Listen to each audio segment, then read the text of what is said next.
Hi everyone, welcome to Veggie Treat. எங்கள் சேனலை இது வரைக்கும் நீங்கள் சப்ஸ்கிரைப் பண்ணலைன்னா சப்ஸ்கிரைப் பட்டனையும் பெல் பட்டனையும் கிளிக் பண்ணிவிடுங்க. இன்றைக்கி நம்ம ஹெல்த்தியான முருங்கைக்கீரை சூப்பு எப்படி பண்ணுறதுன்னு பார்க்கலாம். முருங்கைக்கீரை ரொம்ப ஹெல்த்தி, அதனால் கண்டிப்பாக வாரத்தில் ஒரு 2 டேஸாவது சேர்த்துக்கங்க. இதுக்கு தேவையான பொருட்கள் எல்லாமே நான் டிஸ்கிரிப்ஷனில் கொடுத்துருக்கேன், ரெஃபர் பண்ணிக்கோங்க. இப்போ ஒரு அரை ஸ்பூனு குக்கிங் ஆயில் ஆட் பண்ணிக்கலாம். ஆயில் ஹீட் ஆனதுக்கப்புறம் ஒரு ஸ்பூன் ஜீரகம் போட்டு நல்லா பொரிஞ்சு வரட்டும். நல்ல வாசனை வரும்போது நம்ம எடுத்து வச்சுருக்கிற ஒரே ஒரு ரெட் சில்லியை கிள்ளி போட்டுக்கோங்க.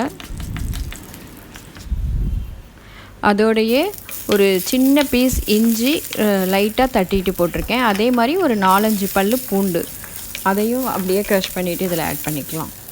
அதோட ஒரு சின்ன வெங்காயம் ஒரு 10லேருந்து 12 ஆட் பண்ணிக்கோங்க.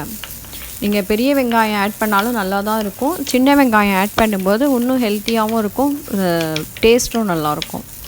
இப்போ இதோட கொஞ்சமாக கல்லுப்பு ஆட் பண்ணிவிட்டு ஒரு பெரிய தக்காளியை சின்ன சின்னதாக கட் பண்ணி ஆட் பண்ணிடலாம். நம்ம சூப்பாக தான் குடிக்க போகிறோம், அதனால் ரொம்ப வதங்கணுங்கிறது இல்லை. இதெல்லாம் லைட்டாக வதங்கினதுக்கப்புறம் நம்ம எடுத்து வச்சுருக்கிற முருங்கைக்கீரையும் இதோட ஆட் பண்ணிடலாம். நான் ஒரு 2 கப்பு முருங்கைக்கீரை இப்போ ஆட் பண்ணியிருக்கேன் இதில்.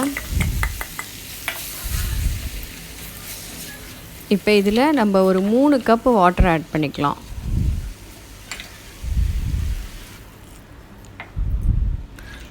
ஒரு 10 நிமிஷத்தில் முருங்கைக்கீரை நல்லா வெந்துடும் உங்களுக்கு. இன்னும் கொஞ்சம் தண்ணியாக வேணும்னா நீங்கள் வாட்டர் ஆட் பண்ணிக்கலாம். இதுவே கரெக்டாக தான் இருக்குது. இப்போ இதில் நம்ம கொஞ்சமாக பெப்பர் பொடி ஆட் பண்ணிக்கலாம்.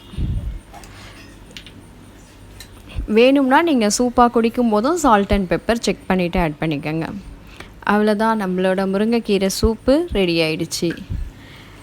இந்த ஹெல்த்தியான டேஸ்டியான சூப்பை இந்த ரெய்னி சீசனில் கண்டிப்பாக ட்ரை பண்ணி பார்த்துட்டு எனக்கு கமெண்ட் பண்ணுங்கள். கீரை சாப்பிடாத பசங்க கூட இந்த மாதிரி பண்ணி கொடுத்தீங்கன்னா கண்டிப்பாக சாப்பிடுவாங்க.